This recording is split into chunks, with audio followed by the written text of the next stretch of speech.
तिमी र ममा रगतको नाता नभए नि हाम्रो नाता थियो माटोको।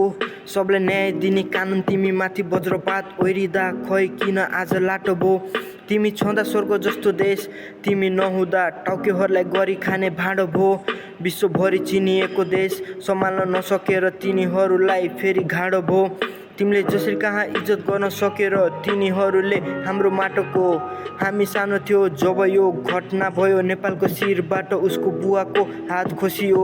जे भयो एकदम नराम्रो भयो, एउटा महान मान्छेको हत्या भयो। तिम्रो यस्तो हालत देखेर सारा जनता निशब्द भयो। अहिलेको कुरा गर्ने हो भने यो है नेपालको आधा भाग जमिन त भारतलाई दाइजो भयो। अब कहाँ पाउँछ र तिमी जस्तै देशले माया गर्ने मान्छे। तिमी जाँदा राजा आयो भन्थे, सकेसम्म स्वागत गर्थे। कोही तिम्रो अगाडि झुक्थे, कोही इज्जतसँग बोल्थे। अब हामीले कहिले पाउने हो तिमी जस्तो राजा।